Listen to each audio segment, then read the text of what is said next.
This Sunday. Every Sunday. Side by side at the microphone, from the green light to the speed trap, Chris Switzer and Ray Carino calls them as they sees them, and you better believe them. Here! Relevant news, biased opinions, and outright bullshit regarding every aspect of automotive culture. Gasp at mechanical trickery never before revealed over FCC-regulated airwaves. Thrill to the explosive tension as Chris and Ray cuss each other down the track and barrel roll across the finish line, laughing at certain disaster as they shake hands with the devil. All that and much more this Sunday at high noon on the Motormouth Radio Hour. Call in and speak live with the Wizards of Speed and live feed, Chris Switzer and Ray Carino. Bring the whole family. Kids under 12 get in free. Every Sunday at noon on WHPC. Take the Long Island Expressway to the Meadowbrook Parkway and look for the sign saying no parking on the expressway and no express service on the parkway. Go right on Highway 24 to Garden City. $2 all-day parking includes pit pass. Sunday! All right, and we are live. Motormouth Radio, Long Island's only automotive talk show, here from the bunkers and the depths of our own dachas, because things are a little different this week. But you do have your host, Ray Guarino and Chris Switzer. Chris, how you doing today? I don't know. I'm just warming up my dachas right now. Yeah, nice and toasty. Yes, I like it here. And we're in the basement of Motormouth Radio Productions. It's very cool. Yeah, this is nice. Very covert. I know we're doing this for testing purposes only. Just to prove we can do a radio show from anywhere.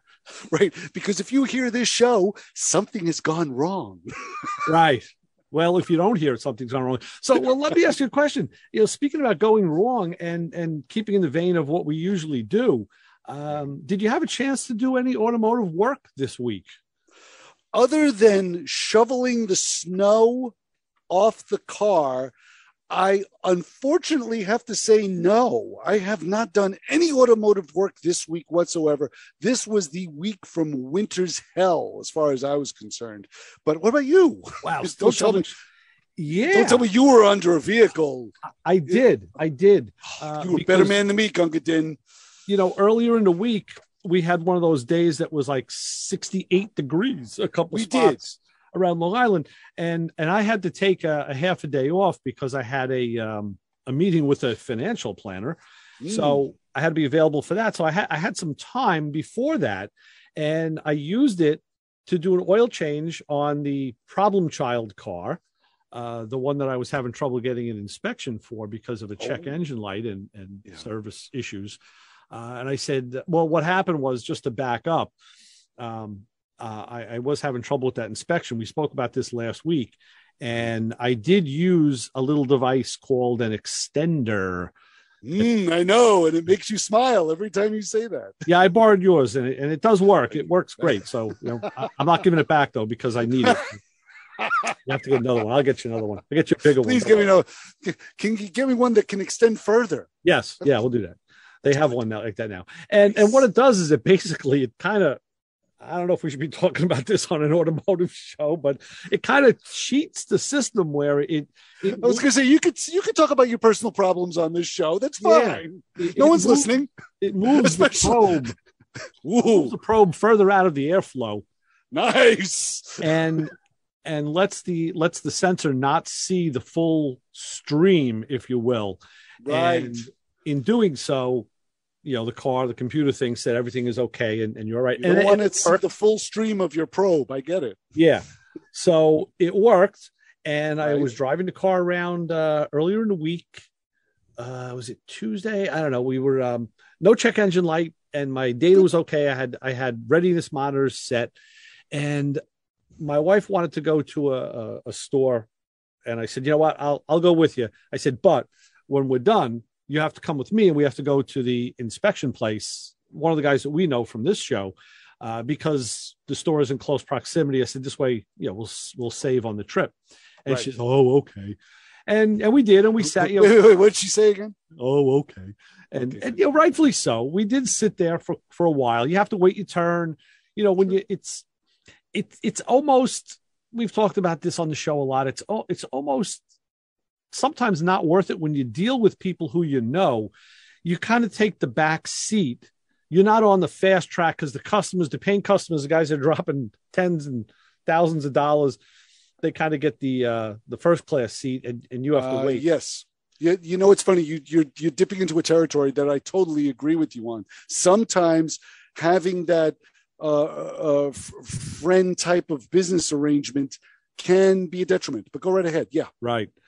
So that's what we did. We had to sit and wait, spend some time. And then he brought the car in. Now I brought the car there and didn't shut it off. I left it running because, you know, everybody has said this. I never had experienced it, but they said, look, if it's running and the check engine light isn't on, leave it running. Don't shut it off. So it ran for almost an hour. You know, nice. Out there, fan coming on, fan going off, fan coming on, fan going off. They brought it in and then pulled it outside, and the mechanic who worked on it did shut it off and said, okay, yeah, it passed. I'm like, nice, beautiful. Nice. Okay. Pay him the money, give him a tip, talk a little more, and said, okay, we got to go. So then the funniest thing, it was the payoff moment at that point. The check engine light went on. Well, we get in the car, we belt up. I start the car and bing, check engine light is on. And no, you're kidding me. Yes. It's exactly what you want to see. That's what you want to see. It was a failure, but it was a perfectly timed failure. So I love it. I had to impress upon my wife several times the importance of the timing of that incident. I said, this is why you don't shut it off. You know? Yes. And now on the backside of that, driving around a little while longer, like the next day, I realized, like, you know, the light went out again. Now the light has been out. So it's kind of relearning itself. But because of that, I said, I'm going to treat this car to an oil and filter, you know, change, because I hadn't done it in a while. And even the buddy who inspected the car, he came out, you know, with the thing. He says, wow, this car's got 1,000 miles on it since last year. I'm like, yeah, it's the beater. It's the one nobody wants to drive. I take it to work once, you know, every now and again. And, you know, it doesn't get a lot of use. So, cheater in place, sticker on window, good for another year. And everything is fine. So about that car, I have to officially say here on the test show, on the Motormouth Radio test show, I have to officially say that I have to eat my words. What was it that you're eating? What did you say? Because I had said to you for the longest time, sell that car. Oh, yeah. Get rid of it. Sell the car. And you refrained. As usual, you did not listen to what I said. And this time, it worked out for the better because now gasoline is going up. And is going up even higher. We're going to see over $4 a gallon in the next couple of weeks. And what's the best car in your stable to handle this crisis? Yeah, that is a good one. You're right. That little car. And this is the funny thing. And I'm sure your ears were ringing this week because instead of working on a vehicle this week, I was on Facebook Marketplace looking for a little car like that. Oh, want to buy one? I got one for sale. If you can keep that check engine light off, I may inspection. It is off. Yeah. Fresh oil, 2 new tires. It's in good shape. Otherwise, AC works. Not that you care. Ooh, I wouldn't care. My wife would.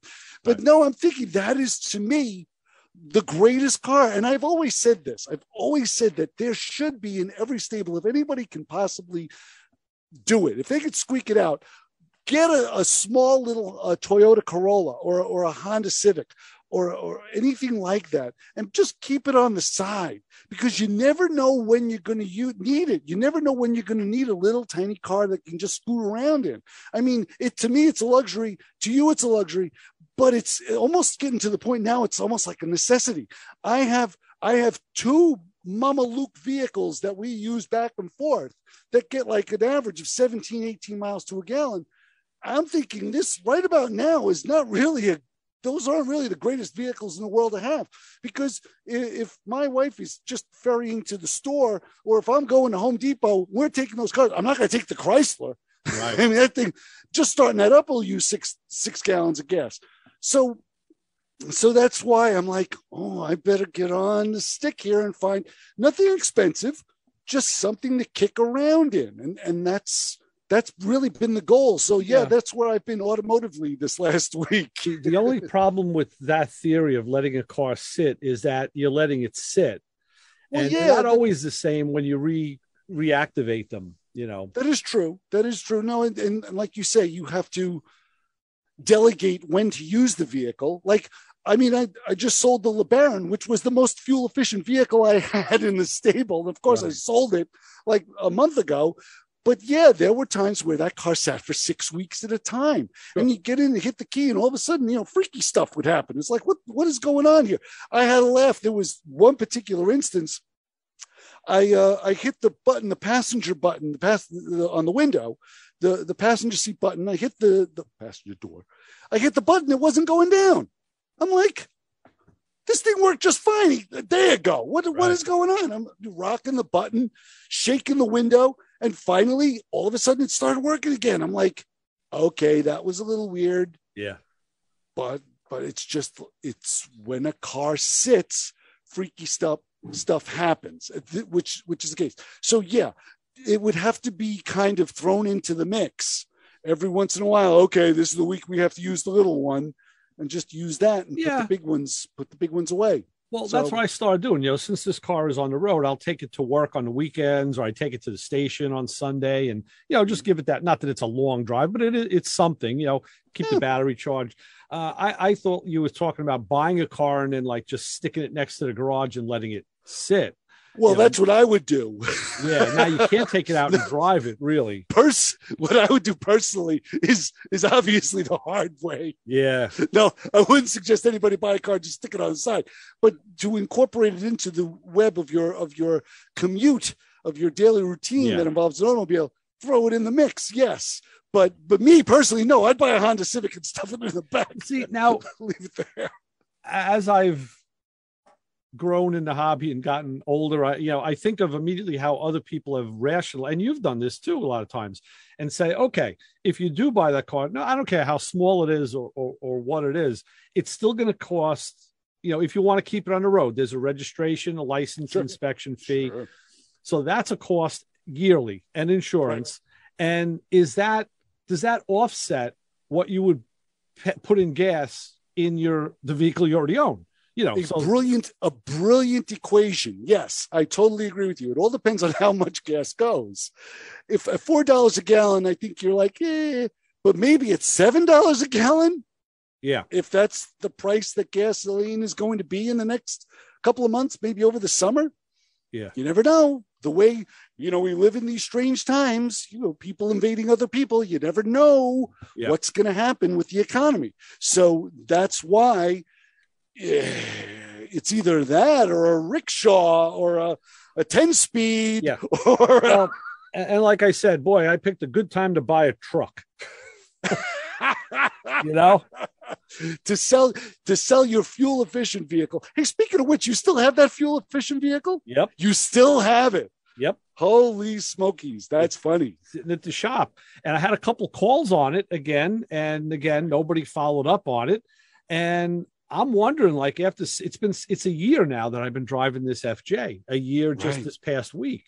Wow. And I got to wonder, like, you know, what kind of detrimental effects have been caused, onto the Mazda sitting there, not being used for a year. I don't know, you know, I mean, earlier in the year, I had started it and moved it, a few people came and looked at it, but I haven't been over there. I haven't touched it in a while. So, but yeah, it's still there. And that's a good car for you. I know, but it's not a good car for my wife, unfortunately. Right. I have found, and that's a funny thing, because of the 5-speed, because of the manual transmission, I can't tell you how many times I would go online on a classified site and look for a manual vehicle.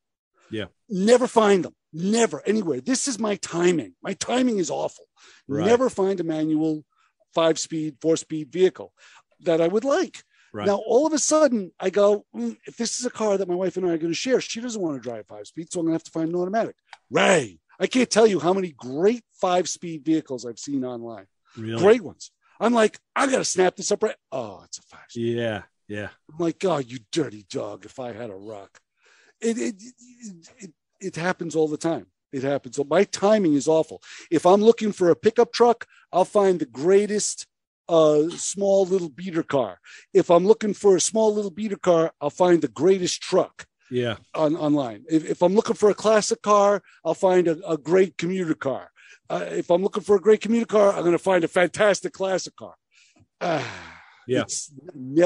I never time it right. Well, ever. That of course leads to the conversation about electric vehicles and hybrids. And I think in my family, a hybrid would be the vehicle to own for my wife to use, because she does just local driving around town. Mm-hmm.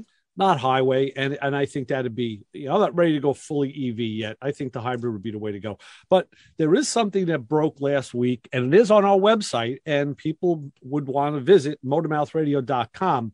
You can also check our social media sites with Motormouth Radio on Twitter and Facebook. And then on Instagram, it's real_Motormouth Radio.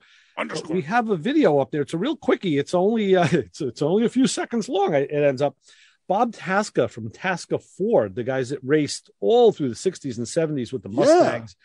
Well, Bob Tasca, and I'm not sure how old he is, but he's got to be up there now, unless it's didn't say it was a junior or a son. I don't know.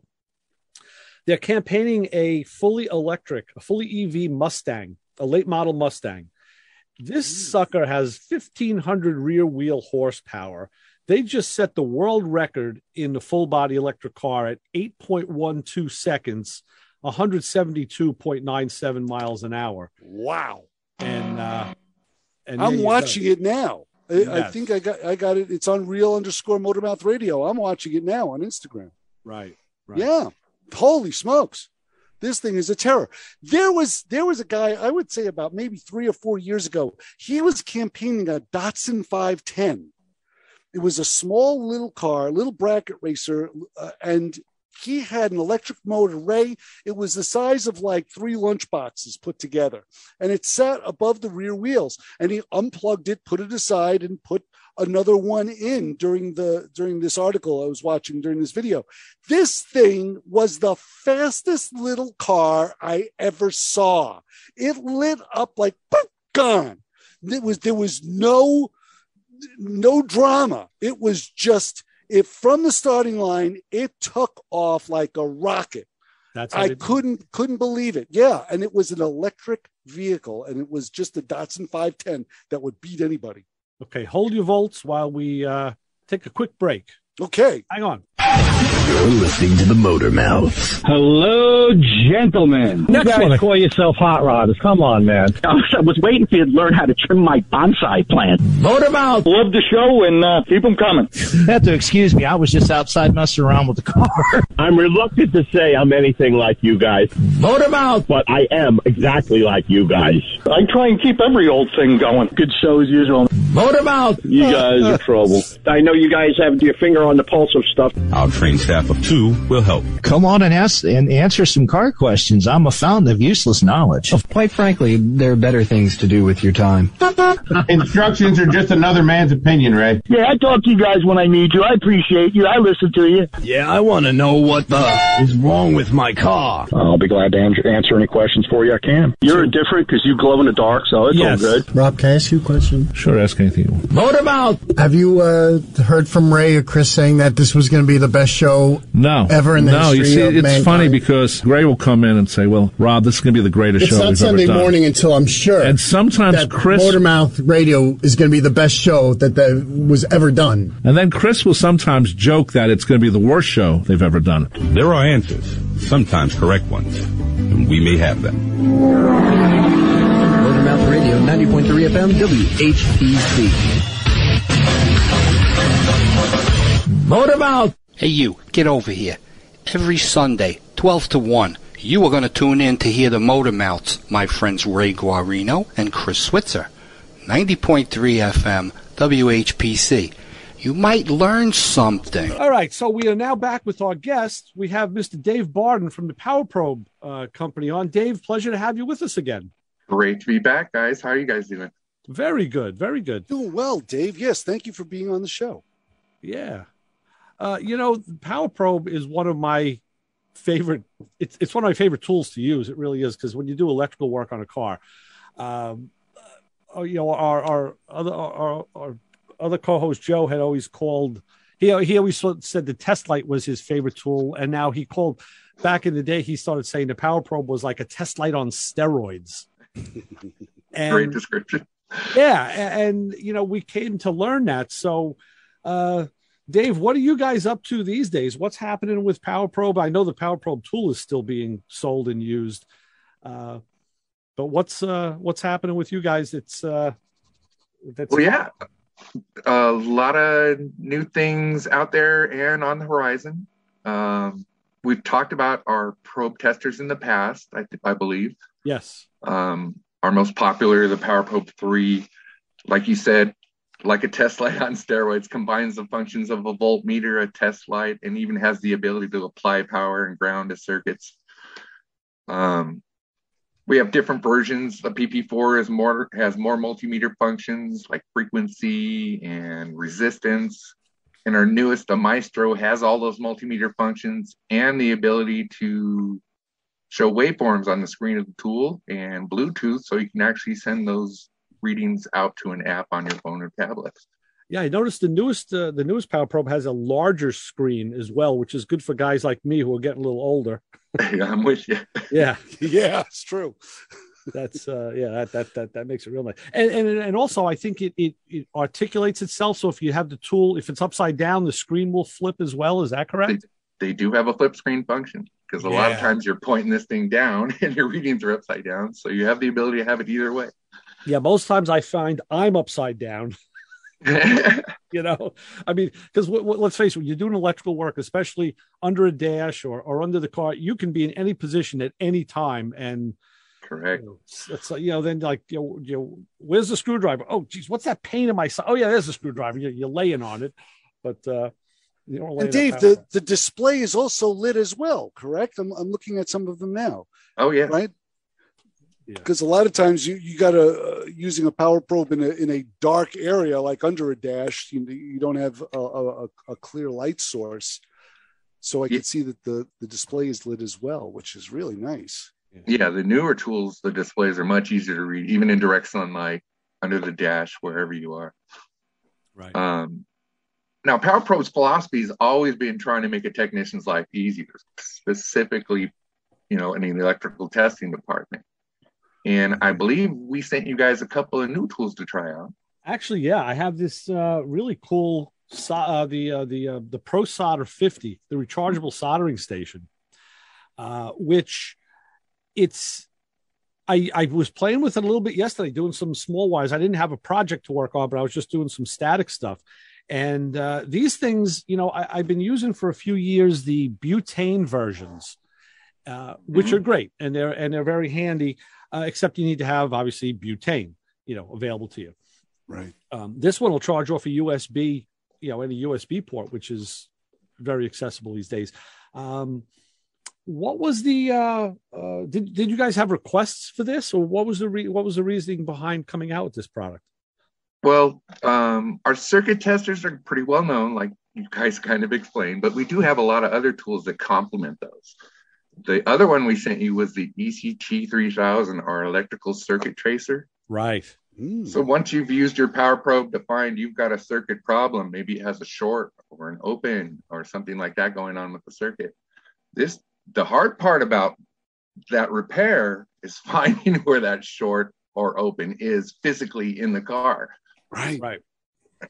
And this ECT 3000 is made specifically so you can locate where the problem is before you start tearing the car apart. Now, I don't know about you guys, but I've wasted hours, occasionally days, chasing chasing wiring looms through a car, pulling paneling, carpeting, seats the whole way. With this tool, hopefully you're going to be able to locate it, within a certain area where the problem is, so you can be a little more specific before you start tearing the car. Dave, how does the tool? I haven't physically. I wasn't able to see the tool itself. How does it work? Does it have like a metal tip on it that you run along the wire? Is that how it reacts? Something like that. It's a fairly simple 2-piece tool. You have a transmitter that will connect to the vehicle's battery, and then it has a signal wire. You'll connect that to the wire you have the issue with. Right. then you have a handheld receiver that can track that signal down the wire through most materials up to about 8 inches. You can adjust the sensitivity height, so if you want a tighter sensitivity or really wide range. And then you're just generally following that signal through the vehicle, and at the point you lose the signal is generally where the spot where the short or the open is. Then you can remove the carpet panels, etc. Yeah. Right. It's like a guider counter at a beach, basically. Yeah, I saw a guy use something like that a few years ago, but it was outside to find a short in wiring. It was going out to a pool, and it was kind of like using ground penetrating radar. You know, it was reading through the ground, through the earth. What is what I mean? And found that open, found the problem. And it was, I wanted to use this. And the problem is, you know, when you need a car that has a short or a problem, you never have one available. Right.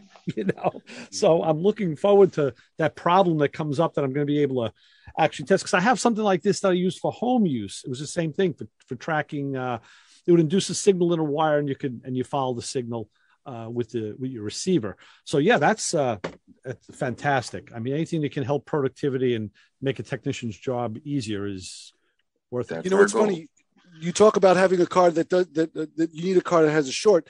On my big Chrysler, if I open one door, the dome light on one side goes on if I open it, but it doesn't go on the other side, the dome light in the back. But if you open, like, the passenger door will turn on the passenger dome light. The driver's door will turn on the driver's door dome light. And I'm thinking, that's wrong. I may need this tool. I may have your car, Ray. You got me thinking. I may have a Power Probe test vehicle. I actually have a schematic running through my head right now, because I'm thinking you could wire a car that the right door would turn the right light on and the left door would turn the left light. You could possibly do that. I didn't do it intentionally. No, but there's a common switch that would turn them both on. Yeah. Right. Mm-hmm. So yeah, I may have that Power Probe test vehicle for you if you choose to use one. If you need it, you can throw a whole bunch of Power Probe products at my car, right, and they'll test them to the fullest. Yeah, but yes, I'm sorry I interrupted. No, Dave, I noticed on social media, on YouTube, there's the Dave and Dave videos, which are highly entertaining. How did that come about? How did that whole project get life? Well, of course, our social media manager hounds us for content, and we try to put out quality videos, but she prefers shorter. We just tried to make them quick, informational, a quick little overview of whatever we're talking about. And the two of us, my boss, Dave Marandino, and we're both ASE master technicians, so we like talking about this stuff. And we'll get our cameraman on, and he just shoots these videos, and they've turned out to be pretty popular on social media. Yeah, like I said, I see them on YouTube. I watch them all the time because the content is fantastic. And like you said, they're short, so you don't have to commit a large amount of time to sitting there and getting a lesson. And it's a nice quick hit, but it's a good way to get that information out. I'm big fan of it. I love them. I think they're fantastic. Yeah, I'm watching one now. It's 1 minute 9 seconds long. Yeah, and of course I don't have any audio on it, but I'm watching the both of you go back and forth. I found it super easy too, which was nice. Very cool. Oh, and there's also graphics of still images. Ooh, and they changed too. Yeah, one of the last ones I saw, you guys had a test fixture set up. Maybe you were showing the short tester. I forget exactly what the video was, but I know you had a test box set up where you could display different things, and that's a great teaching tool right there. That's phenomenal. Yeah. And two camera shoots, no less. You were changing shots and everything. Wow. Nice. I'm very impressed. That's cool stuff. Very cool. Very good. Yeah. I like the look. And it's all, I mean, you're actually testing your equipment. Is there anything that's that you can't test in 1.5 minutes? Is there like any sort of equipment that you guys have that would take longer to explain? We're usually, with some of the more advanced tools that have lots of different modes, you may have to take just explaining one mode in one video and what you would use it for. So some of them would take a little longer. Got it. Yeah, because I'm thinking to myself, you're probably just doing. I can't hear it, so because we got a show going on. But you probably you're just giving the basics of the tool in that 1 minute or 2 minute block. Correct, or a specific test you can do, or something like that. Very cool. Yeah, because most of the people in the industry are familiar with Power Probe, they're familiar with the tools, and it's again just a quick. It's great just to get your faces out there and just let the people be aware. So the other thing we like to make people aware of all the time, Chris, is the honor group of the hour. And Dave, this is a feature we have on the show every week, and we can't forget it, or we'd be remiss. Chris, do we have an honor group of the hour today to share with everybody? I'm afraid we do. Good.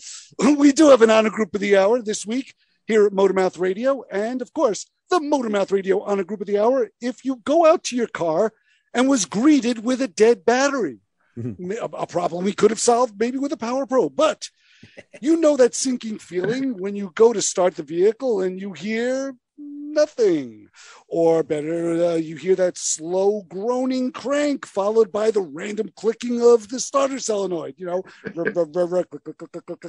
and you find that turning the key harder or pressing the button harder doesn't solve the problem. So if you can't remember when you changed the battery, it was probably time to change it anyway. So go celebrate the cold and knock that green and white hairy cheese off the battery terminals and go change that battery, because squeezing the key or pressing the button harder to start the car isn't going to cut it. And there you have it. That is your Motormouth Radio honor group of the hour. Yeah, which oftentimes turns into the dishonor group of the hour, because you're a numbskull if you work on cars and you let your battery get that bad. But hey, listen, we've all had. I'll tell you something. That's the reality of it is, with cars now needing less maintenance. There's cars in my fleet that I find, wow, I haven't opened the hood in a while. There's no reason to. It's like, wow, let me check, see if there's still an engine in there, and you open it up, and then the washer fluid and check the oil and everything is fine. So anyway, Dave, how big of a fleet do you have? What's your personal collection like? Do you have one truck, one SUV, 3 motorcycles? Nice. Nice. What kind of bikes? A couple of KTMs and what's the Kawasaki dirt bike. Cool. Wow. That's the thing. It's good for you. That's something like as we get older, usually the dirt bikes are the first things to go, because falling off them and getting hurt is the first thing to happen. Oh, it's been crossing my mind lately. Yeah. And then you see the kids, and if you have kids or you're out on the trail and you see the younger guys out there, doing the moves, and you say, yeah, I used to do that. It's an eye opener. I'm a street bike guy. I've never been a dirt bike guy, and I guess I'm kind of happy because now I don't have to worry about leaving it behind. Dave, where are you? If you got a dirt bike, where are you located? Well, I'm in Southern California, but I live up in the mountains, San Bernardino Mountains. Oh, got it. Yeah. Nice. Well, that's the thing. You can trail ride. You don't have to be doing MotoGP all the time. You could be out there. You can just trail ride, which is fine. So, yeah, I'm not trying to be any kind of motocross star. I just cruising the trails. Right. There's some time. Right. You're not leaving the ground or anything. not much if I can help it. Yeah. That's for sure. But that is cool stuff. I mean, I love the fact that you're involved in something mechanical as well as part of your career and part of your living and part of your business. I think that's my career was an auto technician. Where I grew up, Southern California in the 60s and 70s. If you weren't into cars, yeah, I mean, that's where it was at. Yeah, you were in the wrong place if you weren't. Mm-hmm. Yeah. So you were an auto technician at the time when, I guess you could say, it was evolving. Like, because I remember electronics in the 70s where they would roll this box up to the side of the car and they would throw these mysterious clamps on different components and lights would go on and off. And Sun diagnostic. Yeah. Right, exactly. Exactly. It's big old sun diagnostic. I'm thinking more the Brainiac 2000. It's like now that's a reference. Yeah, in the 80s. I remember there was a time I had an old 77 Cadillac Seville, and they talked about diagnostic equipment in the shop manual, and they said you had to get this like Brainiac 2000, whatever it was. It looked like a Kenworth stereo. I mean, it was this big wood grain box that you had to hook up. I'm like, where in the world am I going to find that thing? And all it had was like 2 or 3 lights on it. One light was green and good. One light was bad and red. So I'm like, what am I going to do with this? What am I going to look on eBay? What am I going to do? We talk about the genesis of scan tools and all, and working at the shop, I had to diagnose a problem on a Grand National, which is an 86 or an 87. And I had to go dig out my Tech 1 scanner. Yep. And, after using modern day frontline scan tools, putting the Tech 1 on was like powering up an Atari. And you look at the limited, Pong. Well, the big LED screen, and you look at the LCD screen, and you look at the limited data flow that this thing, the data that it gave you. I was like, wait a minute, I must be missing menus here. No, I wasn't missing anything. It was just that's how limited it was back then, and we take for granted how fast that technology has really, rocketed in this lifestyle. The modern scanners, it's like a cell phone compared to, computer technology back in the in the 70s. Cell phones are so much more powerful than what computers were. So, But and I remember, Dave, that one of the first times I showed a guy, I was working on a restoration on a car, and it was all apart, but I want to spin the engine to make sure it spun, and I did it with my power probe. I just hooked it up and hit the button. And the guy's like, how you doing that? I'm like, with this. He's like, what the hell's that? I'm like, this is how we do it. Like, this, you don't need an ignition switch. No, we just need this. So that's amazing. That's still far beyond my realm of thought. I'm just thinking about like the fact that it can generate so much energy to turn a starter is just incredible. What is it, as far as just going back to the soldering irons, how hot does one of your soldering irons get? The ones that you can plug into your computer in a USB. How hot does something like that get? Does it melt solder? I mean, dumb question of the day. Does it melt solder? That's one of the things. That's why that's the second thing we sent you. Yeah. I've tried battery powered soldering irons over the years of my career. Never really been happy with them. They just didn't have enough heat. Right. You're holding it on the wire, it's not melting the solder, but I'm melting the insulation, real well. You're getting asphyxiated with the smoke. Right. And like you said, I've been pretty happy using butanes, but they got their own problems. You've got to constantly refill them, and it's literally a little bit of a flamethrower, so you got to be real careful where you use it. But once we started testing these, I was super happy. It's a 50-watt soldering iron. So your standard plug-in-the-wall Radio Shack type pencil iron is usually only 25 watt. Right. It'll heat up to melting solder temperature within 10 seconds. Yeah, max temp 600 degrees C, which is 1,112 degrees Fahrenheit, Chris. Mm-hmm. Wow. Yeah, that is, we on another show that we do, that we have our Matco guy comes on with us, and they have their own line, and we were comparing specs one night, and he goes, wow, that's pretty good. He goes, I'm going to look into that, So because that's the thing, like you said, startup time, how fast is it going to take? And Dave, that's the problem I have. I guess I'm a product of society too. I take a butane torch or whatever, and it's always like, oh, come on, how long is this thing going to take? Yeah. I could have used my bench solder, but you turn a bench soldering station on, you got to wait for that one too. Right. It's not instantaneous. Oh yeah, I'm still using those old phone company soldering irons that I got from my dad 30 years ago that you plug in, and it's got the hard rubber grip on the back of it. I'm still using those things. And it's like you say, Ray, I could plug it in, go have lunch. Yeah. If I didn't set the garage on fire, I'll come back, everything's great. It's still sitting in the ashtray. I'm like, all right, we're good. And that's the thing that I think can't go unsaid. I mean, people know, but we have to say it anyway. Don't leave a hot soldering iron. Don't put it down precariously where it's going to, especially in the interior of a car, on a carpet, on a seat.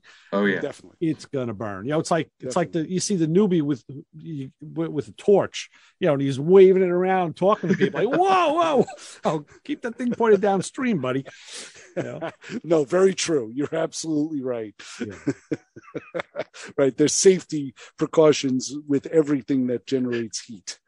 Right. But just to know that the power probe soldering iron can light up and be ready to go in a matter of seconds. Yeah. Right. Holy smokes. That alone is a benefit. And it's nice. You have a blow molded case. You have your kit parts in there. You can carry this thing around. It's that's the way you want to store things. Of course, you have to wait again for the thing to cool down before you can put it back in the case. But that goes with even like with the butanes. Oh, yeah. Like I said, there's always that. It's actually got a cover you can put over the tip. It's like a heat shield. Yeah. And it does come with different tips, like a heat shrink attachment. So you can, when you're putting the heat shrink on your newly soldered connection. Yeah, that's cool. No more using a big lighter or a match, Right. I've always you guys think of everything. That's great. Yeah. Holy smokes. I love this. This is just, it is really nice to see a product and to talk about a product that is just well thought out. I mean, I have to say, with newer cars, a lot of the problems now, I think there's more electrical type problems than there are component based problems. Mm-hmm. And a lot of times it entails changing a connector, soldering something in place, and maybe pieces of wiring or whatever. So tools like this become more important in a technician's arsenal. That's it would be nice if it was all component based, but it's not. You test that. That's where the power probe comes in, Chris, because you have a blow motor. The component. Yeah, blow motor is not working. With the power probe, you can literally use that power probe, and you can. It's like doing bidirectional control with the scanner. The power probe provides power or provides ground, so you can give that device power with the power probe. And I've done it, blow motor comes on, like, okay, the blow motor isn't the problem. It works.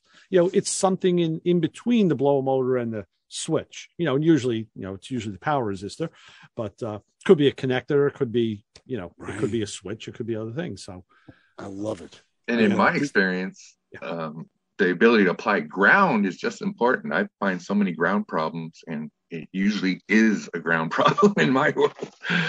It's just applying it, and like I had an engine running just barely sputtering along, and all I did is apply the power probe to the block and applied ground, and everything smoothed out. And so we knew he had a bad ground strap just that quickly. Wow. Dave, it's so timely that you say that, because we have we're trying to grow our YouTube channel, Motormouth Radio YouTube channel, and our other co-host, Joe, great technician. One of the sayings that he pioneered and championed was, "What part of a bad ground don't you understand?" Just this week, we came up with a graphic to show that, and we're going to be launching that. So we may have to stick a power probe in his hand in the graphic. We may add that in. There you go. Yeah. Because it's so true. Grounds now are, I tell people this regularly, like if an older car, it pays just every now and again just to go and just disconnect grounds and dress them and reconnect them and just, give them a little what for. I just watched a video where a guy had it was a ground issue, and what it had been, the car had been in a body shop, and there was a bracket that had to be changed as part of the collision repair. And that bracket housed one of the major grounds. Right. And the bolt that put the ground lug back on wasn't secured properly by whoever did the body work. I guess they just, they missed that. They had a lot of work to do, and all the other problems ensued. But it just goes to show, just one ground can make a big difference in how that car runs or performs. Mm-hmm. So, yeah, that's, I'm glad you said that. That's, yeah. And I can remember not knowing, younger mechanic, modifying cars, tearing that stuff off because it was in the way. Right. Yeah. Well, back in the day, it wasn't, I kind of want to say it wasn't as critical, I guess, but I do know. But it's super critical now. Yeah. Look at any older car. You can tell when an older car is coming down the road at you at night when you see yellow headlights. And I don't mean yellow as in, yellow. Yeah, I mean, they're like beige. Yeah. Bad ground, just poor grounding. Case in point, now I restored a 65 Pontiac, and I I uber grounded it. I mean, this car is so well grounded. Every panel and every section is grounded back to the battery. The front of the body, the back of the battery, the chassis, the inside. I mean, it is like, and so the voltage is rock steady.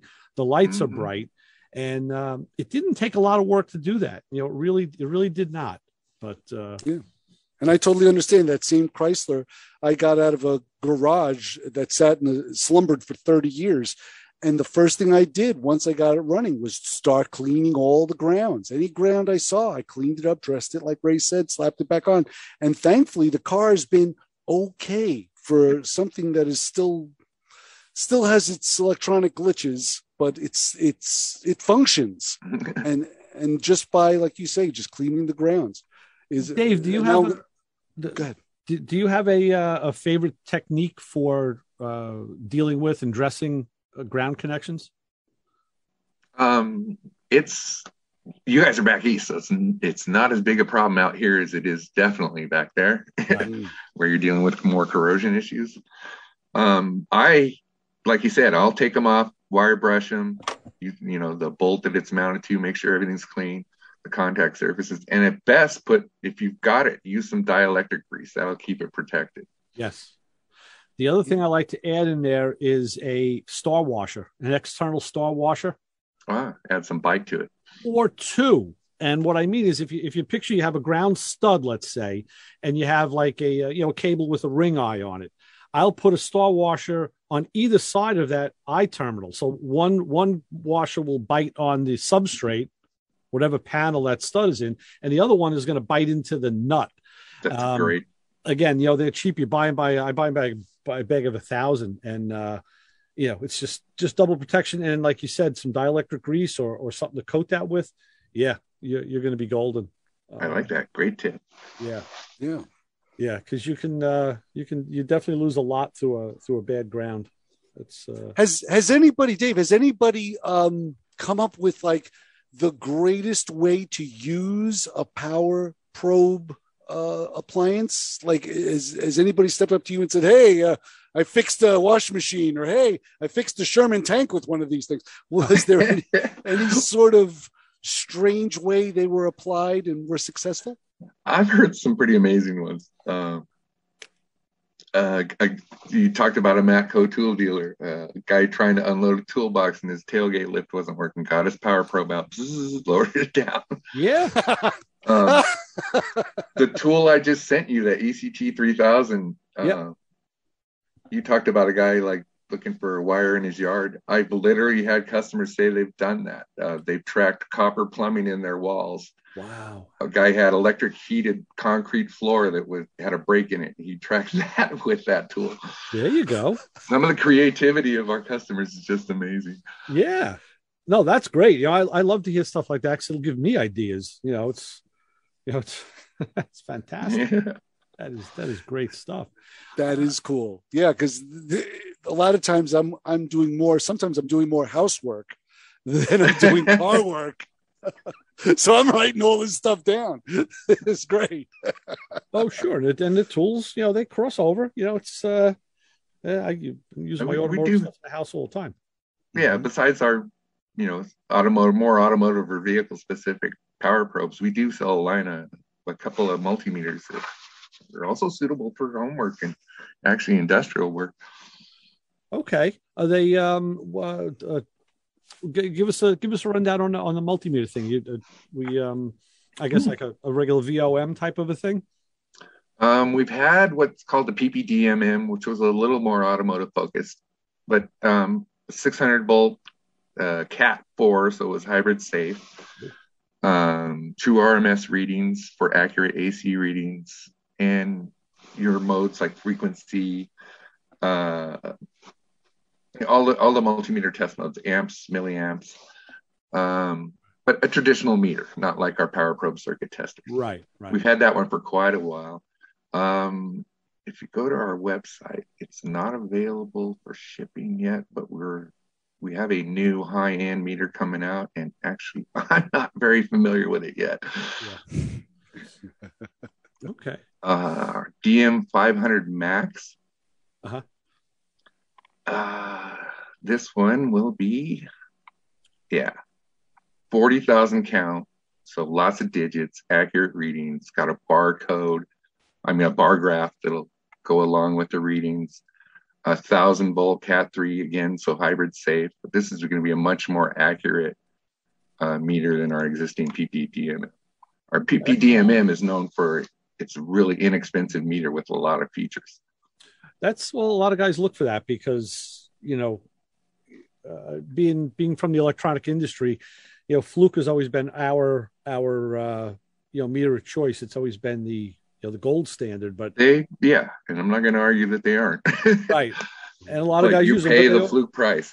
Yeah, but they are very expensive. That's right. They are. And back in the day, years ago, I wouldn't touch the cheaper off-brands. It was crap back, years ago. But I will say that now there's a lot of meter companies, a lot of companies in general that are coming up with their lines of multimeters. I don't want to use the word budget meters, but they're definitely affordable. And I've used some of them just to see. I wanted to see just how good or bad they were, and I was very impressed.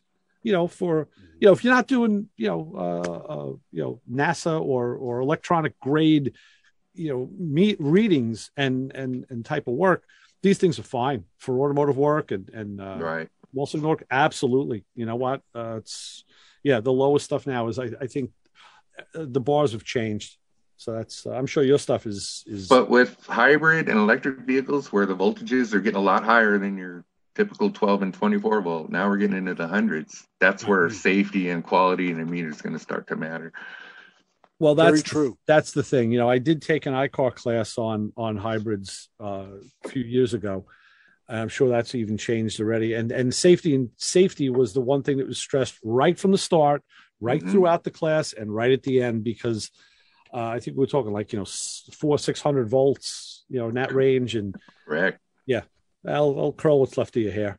I'll hurt you. Sure. Well, will. it's the current that's going to do it, not the voltage. But right. And something, Dave, I'm looking at your Power Probe site, the website, really well thought out, just like the products, very well thought out site. Everything is very clean and well placed, easy to navigate. Everything works. I've done my fair share of websites in the past, and it's so nice to see sites that have working pages and clear pictures. It's well done. The graphics are great. I love the Power Probe graphics. They're very very eye catching. Very they convey the information very well. Thanks. I can't take credit for either one of those, but thanks. All right, you can buy, but de facto because you're here, so why not? Well, listen, it's listen. With anything else, it's a team. So if the team is working and clicking, then everybody benefits. So that's good. Yep. Like I said, there's a lot of ex-master technicians that are on staff here, so we're always technician focused and trying to make their life easier. How many people do you have working at the company, Dave? Yeah, we're getting bigger all the time. Okay. I think we're close to 20 in the local office. Okay. Yeah. Good. Yeah, I know you have you have a facility in North Carolina. Correct. Which is nice. That's part of the country that's getting a lot of attention from me these days. Was down there and want to go back and look again. It's a real nice part of the country. But so what's on the horizon? Do you have any other new products in development or in the works that you can talk about? You'll see if you're in that website, there is a new product section. Okay. That meter I talked about, a little handheld single probe meter that's a little more industrial focused, and a couple of what we call tip accessories. Yeah. Now we had a tip accessory that knocked, whenever you applied power in a power probe, it put out whatever battery voltage you were connected to, 12 volt. If you press the button, you got 12 volts out of the power probe. 24 volt, you got 24 volt. But one of our number one selling accessories was a little tip accessory that went between the tip and the tool that limited to 5 volts and limited the current. 5 volt reference. Yeah, the little red. Correct. Yes. Ooh, I like that. And now we got a couple accessories just like that. One will have a display on it that will give you amp readings. So whenever you're powering a component up, you can see amp readings as high as 20 amps, as low as 1 milliamp. Wow, very nice. Wow. And the third one, a little more specific, but it'll allow you to pulse width modulate the output. That's kind of like the fast on-off that they use to control motor speeds and light dimming and things like that now. So you'll be able to get a pulse width modulated output from your tool also. Wow, very nice. Very nice. That's what I call keeping up with technology. That is excellent. Those are all functions that any existing Power Probe user will be able to add to their Power Probe. Right. Yes, and you just answered my question, because I was wondering if this any Power Probe can generate a current and operate a component. Is there like some sort of safeguard that will protect the Power Probe or protect the component if you're putting too much current into it or too little current into it? And that just answered that question. Thank you. Right. The Power Probe is limited. It does have a breaker. It does have a circuit breaker, correct? Right. Because those are things that I would need to know, because I'll be the first one to melt any component. Well, in case of point, when you're turning an engine using turning a starter, that's kind of like at the way far end of what's recommended. But correct. You're just energizing the solenoid. Well, no, I actually cranked the engine. Wow. But I did it with, the engine had plugs in it. It was very little resistance. It wasn't going to start. I just wanted to, and it did it. It's so that, and I knew that if I was asking more than the tool could give me the circuit trip, and I'd be okay. But just so you know, it did turn over a big block Chevy with no plugs. Yeah, it's tough to damage the tool even if you do a direct short. Right. But like I always say, when you mentioned education earlier, I do a lot of training at tech schools. Like Spider-Man said, with great power comes great responsibility. Know what you're on before you apply that power and ground, because you could do some damage on today's new cars. Yes. I was working on this. It was an older car, so it was no fear. But yeah, with newer cars, absolutely, you could be in trouble. But, you let the smoke out of the wire. Yeah. So it was one thing letting the smoke out of a wire with older cars, but now you can take out some expensive modules and stuff if you're not careful. Right. Very, very true. And that's where components like this and equipment like this is imperative to vehicle repair nowadays, and there's a lot of thought into it. And I'm very impressed by it. Dave, this is a great interview and well done. I learned a lot. Yes. Thanks, guys. It's always fun coming on here. Right. Well, we thank you for coming on, Dave. We got to end this show for today because we only have an hour to do this, but we do look forward to having you on again. I have Jocelyn's contact. I should have your contact info somewhere, but again, it was a number of years ago. I have to dig back because I definitely want to keep you in rotation and get you on the service lance, because it's something that we deal with all the time. And great, that'd be fun. And again, I thank you for coming on. So let me sign off here. You can hang for a minute if you want, and we'll talk some more. But for Chris Switzer, Ray Guarino, for Dave Barden, I'm sorry, we are ending this session of Motor Mouth Radio. Chris, what do you always say that our friend Chassis John always says that he took from you when we end our show? Don't follow us home, and remember to take your Power Probe. Exactly. Dave, thanks for being with us. We look forward to having you on again in the future, and we'll get this up on motormouthradio.com so everybody can share it and have a good time with it. Great. Thanks very much, guys. All right. We'll see you guys next week.